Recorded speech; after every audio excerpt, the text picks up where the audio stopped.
I have spent 30 years analyzing tactical ballistic missile systems, forward deployed forces, and the strategic geography of contested borders from the Fulda Gap to the Korean DMZ. I commanded forces responsible for border security. I have reviewed intelligence assessments on every major cross-border strike operation since Desert Storm.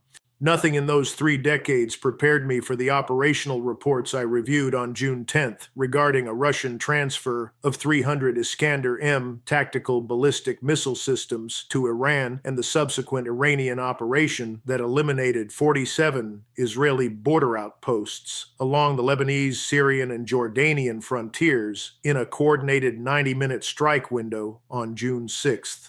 300 Iskander-M systems, each equipped with two 9M723 missiles capable of hitting targets at ranges up to 500 kilometers with a circular error probable under 5 meters, were delivered to Iran between April and May as part of an expanded Russian-Iranian strategic partnership. These systems, which represent some of the most advanced tactical strike capabilities in the world, were immediately deployed to forward positions in western Iran and transferred to Allied forces in Lebanon and Syria. On June 6th at 05 near local time, those systems were used to execute a precision strike operation that destroyed every significant Israeli military outpost within 50 kilometers of the northern and eastern borders. The result was immediate. Israel lost its forward observation network, its early warning tripwire, and its ability to monitor and interdict cross-border movements by Hezbollah and Iranian-backed forces.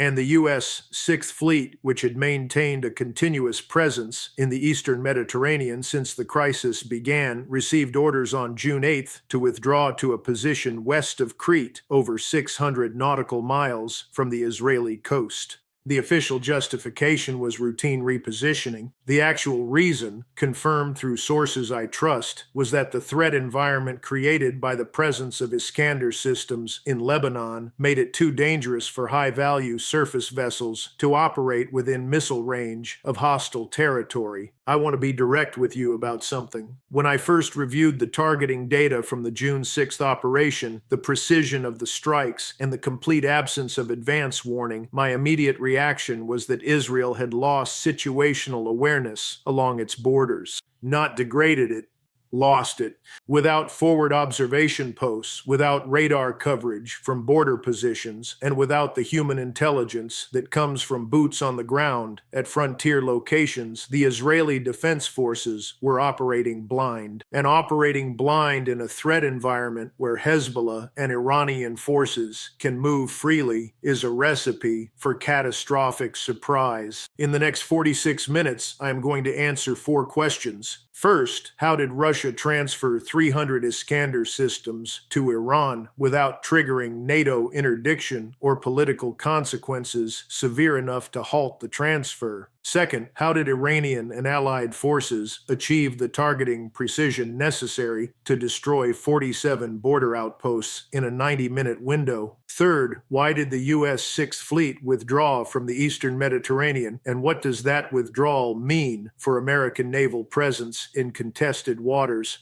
And fourth, what does this operation tell us about the future of border security, forward deployed forces, and the survivability of static observation posts in a missile-saturated environment? If this is the kind of clear-eyed, operationally grounded analysis you have been looking for, subscribe immediately. Hit the like button and drop your assessment in the comments because I want your perspective on whether static border defenses are still viable or whether we are clinging to Cold War concepts that no longer work. This is not the reassuring narrative you will hear from official sources. Let's begin. Phase 1, the Iskander transfer and strategic escalation, March to May 2024. The transfer of 300 Iskander-M systems from Russia to Iran represents one of the most significant arms transfers in modern history, not because of the quantity, but because of the capability. The Iskander is not a strategic weapon like an intercontinental ballistic missile. It is a tactical system designed to strike high-value targets like command posts, air bases, radar sites, and logistics hubs with near-surgical precision. Its short flight time, maneuverability during the terminal phase, and ability to carry conventional or nuclear warheads make it one of the most feared weapons systems in the Russian arsenal. Each Iskander M system consists of a transporter erector launcher vehicle carrying two 9M723 missiles. The missiles use a combination of inertial navigation, GPS, and optical terminal guidance to achieve a circular error probable of under 5 meters. That means if the targeting coordinates are correct, the missile will hit within 5 meters of the aim point 50% of the time and within 10 meters over 90% of the time. Against a border outpost measuring 20 meters by 30 meters, that is effectively a guaranteed hit. The transfer operation began in March when Russian cargo aircraft started flying weekly missions from Rostov-on-Don to Mehrabad Air Base in Tehran. Each flight carried launcher vehicles, missiles, and support equipment. Simultaneously, rail shipments moved additional systems through Central Asia. By May, all 300 systems had arrived. Of these, approximately 200 remained in Iranian territory under Revolutionary Guard Corps control.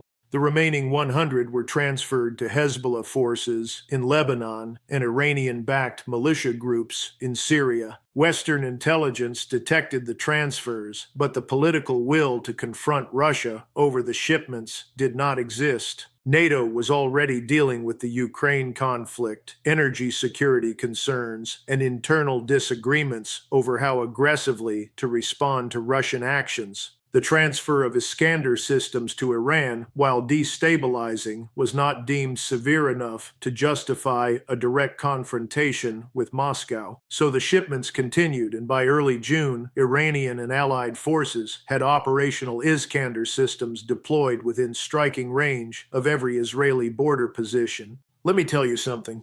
The decision to allow this transfer to proceed without interdiction or meaningful diplomatic consequences will be studied by historians as a critical moment when Western nations chose short-term political convenience over long-term strategic stability. Once the Iskanders were in place, the operational environment in the Levant changed permanently. Phase 2, the Border Outpost Strike Operation, June 6, 05 to 06:30.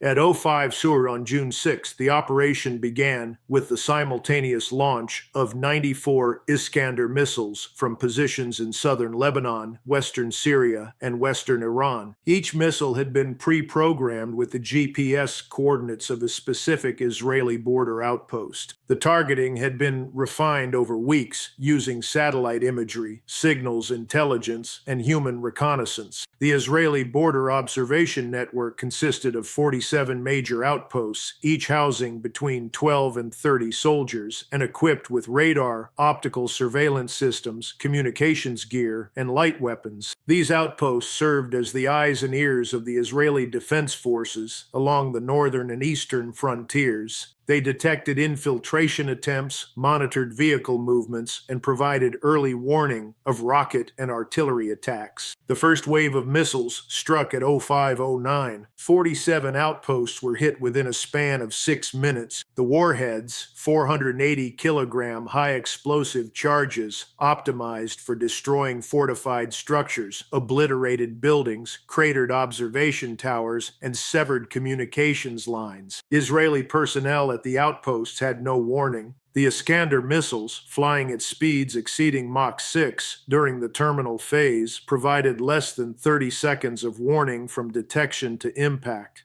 That is insufficient time to take cover, much less evacuate. Casualty figures were catastrophic. Of the approximately 800 Israeli soldiers stationed at the targeted outposts, 173 were killed and over 400 were wounded. Many of the wounded were trapped in collapsed structures and had to be extracted by combat engineers over the following days. The human cost was compounded by the fact that many of these soldiers were reservists, older men with families, called up for border duty because it was considered a low-risk assignment. That assumption was wrong. Within 90 minutes, the entire Israeli border observation network was gone. There were no functioning radar sites north of the Sea of Galilee. There were no observation posts along the Golan Heights. There were no manned positions monitoring the Jordanian border. The IDF's ability to detect and respond to cross-border threats had collapsed. Let me be precise about this. The cost to Iran and its allies of executing this operation was approximately $210 million, based on the estimated cost of 94 Iskander missiles. The strategic value of the infrastructure destroyed is harder to quantify, but the operational impact is clear. Israel can no longer monitor its borders effectively. That means Hezbollah can move forces, weapons, and supplies across the Lebanese border with minimal risk of detection.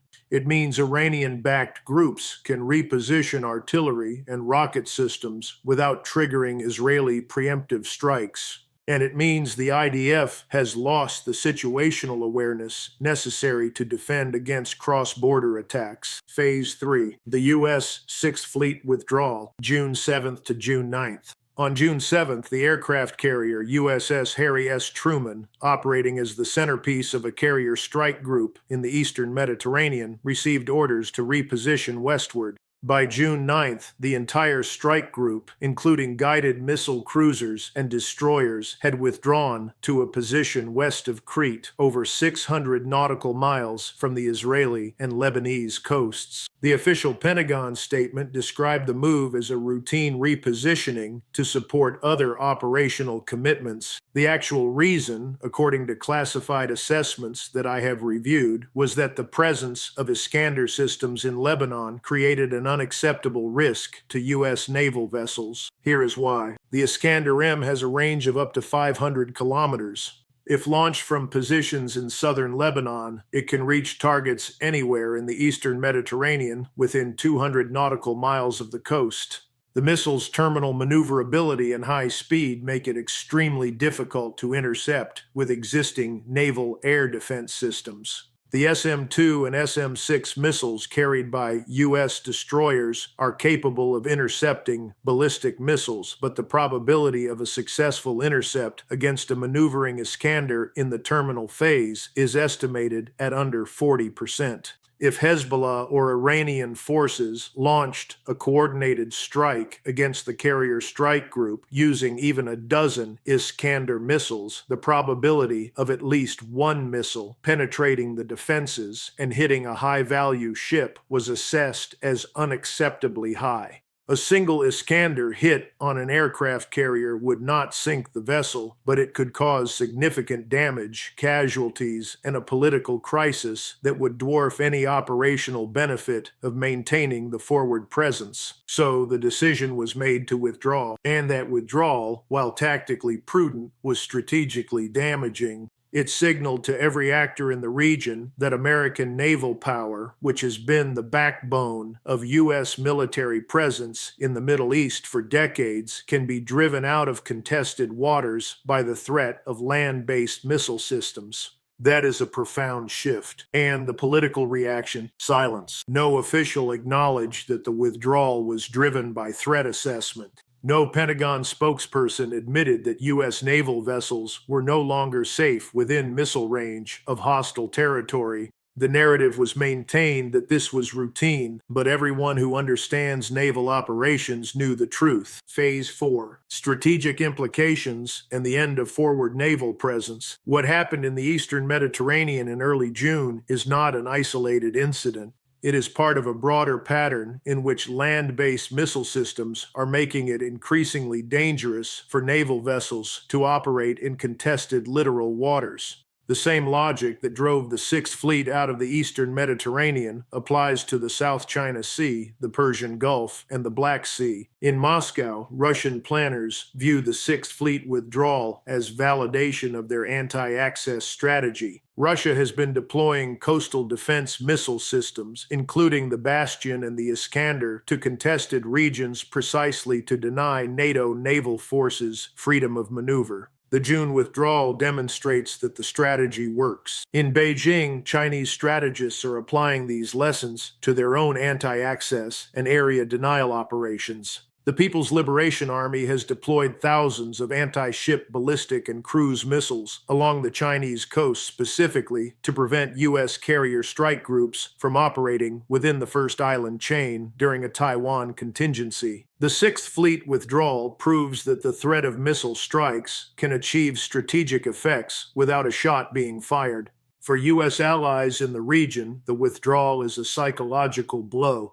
If the U.S. Navy will not operate within missile range of hostile territory, what does that mean for the security guarantees Washington has extended to Israel, the Gulf states, and other partners? It means those guarantees are increasingly hollow. For the international community, the lesson is that the era of unchallenged naval power projection is over. For 2 centuries, naval forces enjoyed the advantage of mobility and standoff range. They could operate beyond the reach of land-based threats and deliver firepower with impunity. That advantage has eroded. Modern missiles are faster, more accurate, and longer range than the defensive systems designed to intercept them. And the cost of producing those missiles is a fraction of the cost of building and operating the ships they threaten. I have been warning about this since I testified before the Senate Armed Services Committee in 2013. I said that the U.S. Navy was overinvested in large, vulnerable surface combatants and underinvested in distributed, survivable platforms.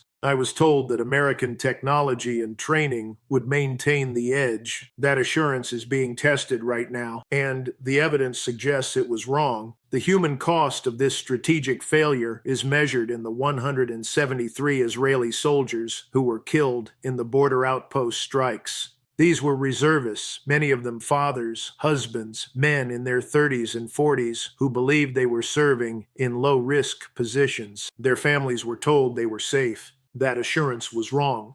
There are also American sailors who understand that their ships are vulnerable in ways that their training and doctrine do not fully acknowledge. There are naval aviators who know that if their carrier withdraws beyond effective strike range, their ability to support ground forces is compromised. And there are strategists in the Pentagon who are quietly acknowledging that the assumptions underpinning U.S. naval strategy are no longer valid. The question I want to leave you with is this. If the threat of Iskander missiles can drive the U.S. Sixth Fleet out of the eastern Mediterranean, what happens when China deploys DF-21 and DF-26 anti-ship ballistic missiles across the Taiwan Strait and the South China Sea? Can the U.S. Navy still operate in those waters, or are we entering an era where American naval power is confined to deep ocean operations while adversaries dominate the littorals? Drop your answer in the comments.